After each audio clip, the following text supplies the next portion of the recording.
Good morning student. आज हम पढ़ने वाले हैं आपके कक्षा 12वीं व्यवसाय अध्ययन के अंतर्गत अध्याय 9 वित्तीय प्रबंध के भाग 2 में हम चलने वाले हैं। हमने इससे पहले वित्त का महत्व, उसके समस्याएं आदि के बारे में समझ लिया था। आज का हमारा टॉपिक रहेगा वित्तीय प्रबंध के कार्य, कि वित्त के कार्य अथवा वित्तीय प्रबंध के कार्य है क्या क्या, इसका आज हम क्या करने वाले हैं, अध्ययन करने वाले हैं। तो चलिए आइए समझते हैं वित्त प्रबंधक के कार्य। तो देखिए, वित्तीय प्रबंधक के कार्य के अंतर्गत वित्त के बिना क्या बोला जा रहा है कि व्यवसाय की बात करना व्यर्थ माना जाता है। क्यों? क्योंकि वित्त एक ऐसा साधन है जिसके चारों ओर समस्त भूमंडलीय कार्य घूमते रहते हैं। वर्तमान में आपका हो गया उद्योग, व्यापार, प्रगति, शक्ति आदि के लिए विश्व स्तर पर प्रतिस्पर्धा हो रही है। समस्त विश्व एक बाजार के रूप में संगठित हो रहा है। भूमंडलीकरण की ओर समस्त विश्व बढ़ चुका है। वहाँ पर समस्त कार्यों के लिए वित्त जो फाइनेंस एक केंद्र बिंदु बन चुका है। ठीक है, क्योंकि वित्त अपने आप कुछ नहीं कर सकता है। उसे संचालित करने के लिए किसकी आवश्यकता पड़ती है? मनुष्य की आवश्यकता पड़ती है। अतः वित्त के कार्यों को जो व्यक्ति करता है उसे वित्तीय प्रबंधक कहते हैं। क्या कहते हैं? जो वित्त के कार्यों को क्या करता है, जो व्यक्ति करता है वो वित्त के प्रबंधक कहलाते हैं। ठीक है, इस प्रकार वित्त के कार्य या वित्तीय प्रबंधक के कार्यों को ही एक ही मानकर संक्षिप्त विवेचना की जा सकती है। ठीक है, अब देखिए, वित्त प्रबंधक के कार्यों को कितने भागों में बांटा गया है? 3 भागों में बांटा गया है। वित्त प्रबंधक के कार्यों को 3 भाग में डिवाइड किया गया है।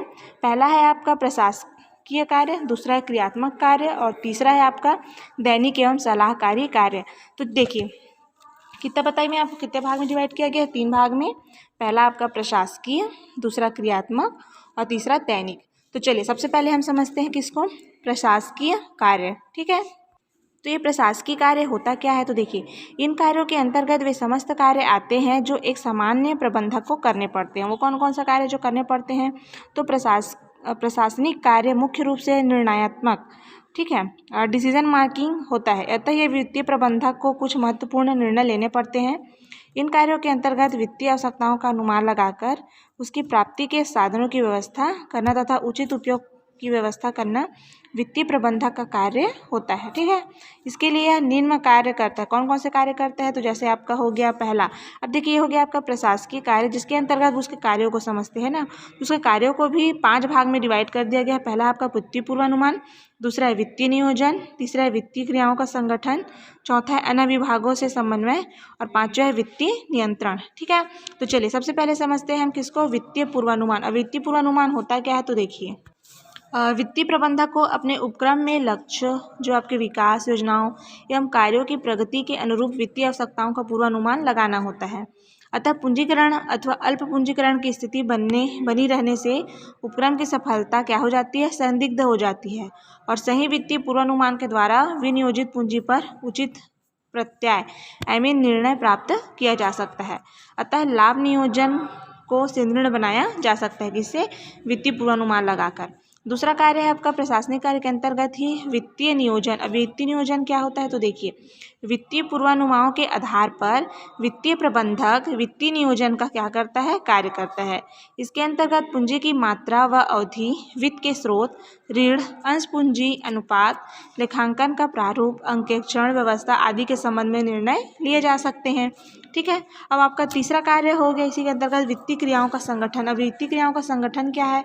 तो वित्तीय क्रियाओं के कुशल निष्पादन के लिए एक अच्छा संगठन का होना बहुत ही आवश्यक है। क्यों आवश्यक है? अतः इस संबंध में वित्त प्रबंधक को अनेक महत्वपूर्ण कार्य करने पड़ते हैं। जैसे आपका क्या क्या हो गया?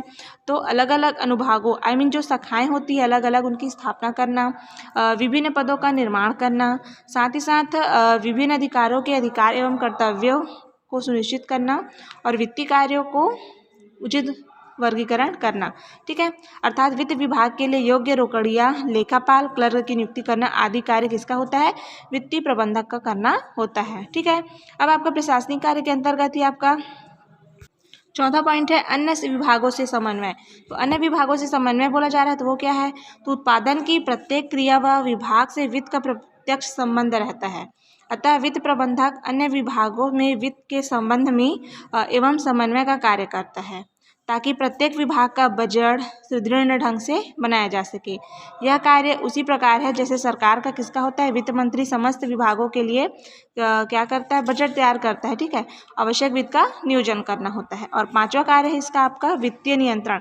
अब ये वित्तीय नियंत्रण होता क्या है, तो देखिए, वित्त प्रबंधक वित्त विभाग का प्रमुख अधिकारी होता है। ठीक है, इस विभाग को कितनी राशि क्या करना है, स्वीकृत करना होगा, कुल राशि का अनुमान लगाना आदि वित्त नियंत्रण संबंधित कार्य किसके अंतर्गत आते हैं, प्रबंधक को करना पड़ता है। ठीक है, इस हेतु वित्तीय प्रतिवेदन, वित्त लागत, वित्तीय विश्लेषण, लेखांकन और बजट को विभिन्न तकनीकों का प्रयोग करता है। तो ये क्या समझा हमने, वित्त प्रबंधक के कार्य के अंतर्गत पहला हमने समझ लिया प्रशासकीय कार्य। प्रशासकीय कार्य के कार्य क्या क्या हैं, वो मुख्य मुख्य बातों को, 5 प्रकार के बातों का हमने क्या किया, अभी अध्ययन किया।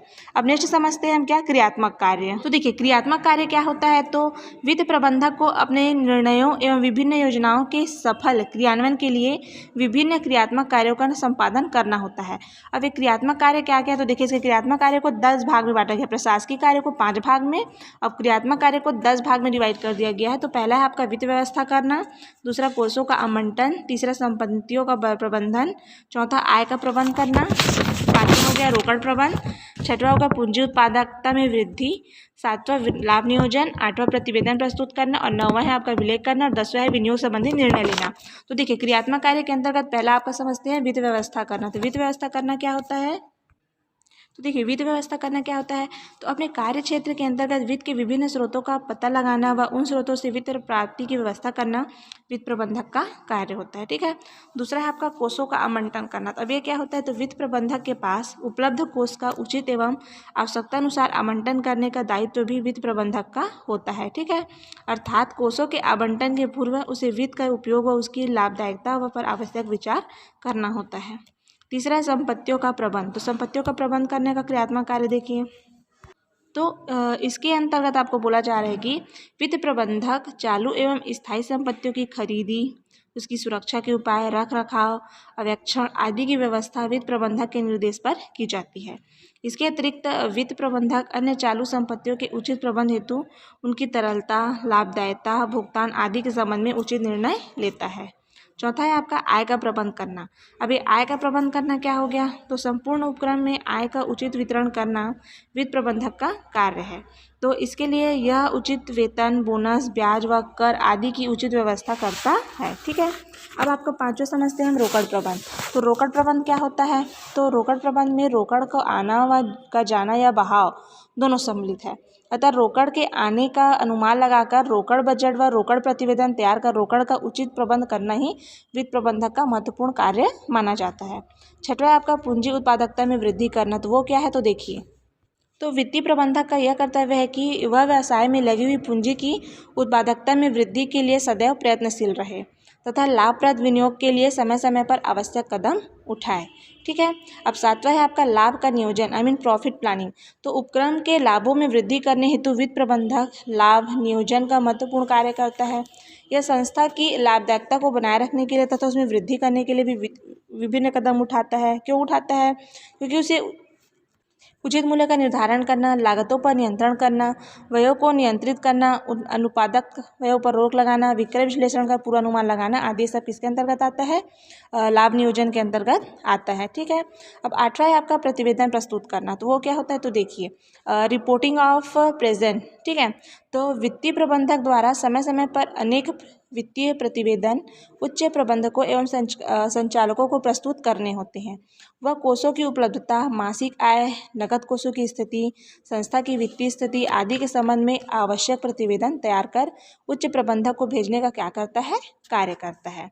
और नौवां है आपका अभिलेख रखना। तो ये अभिलेख रखना क्या है, तो देखिए, तो वित्त से संबंधित महत्वपूर्ण दस्तावेज व कागज तथा विभिन्न अभिलेखों को वित्त प्रबंधक के निर्देशानुसार ही सुरक्षित रखा जाता है और वर्तमान में महत्वपूर्ण अभिलेख कंप्यूटर में सुरक्षित रखे जाने माना लगा है। ठीक है, और 10वां है आपका विनियोग संबंधी निर्णय लेना। अब ये क्या है, तो देखिए, साधारणतः वित्तीय प्रबंधक को प्रमुख रूप से 3 प्रकार के निर्णय लेने होते हैं।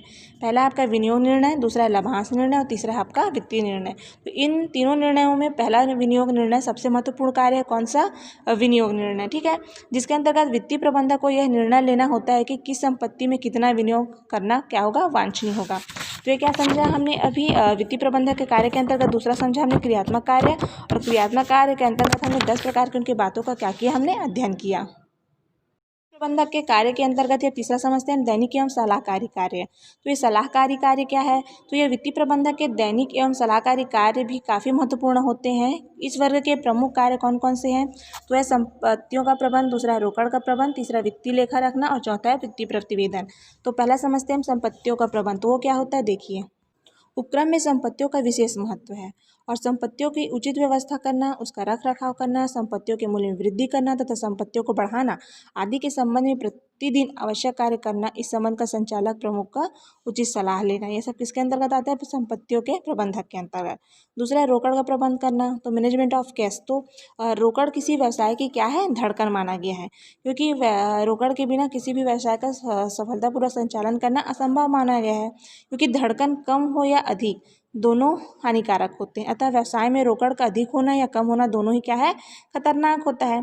इस प्रकार उचित रोकड़ की व्यवस्था करना या रोकड़ पर नियंत्रण रखना वित्तीय प्रबंधक का क्या है, महत्वपूर्ण कार्य माना गया है।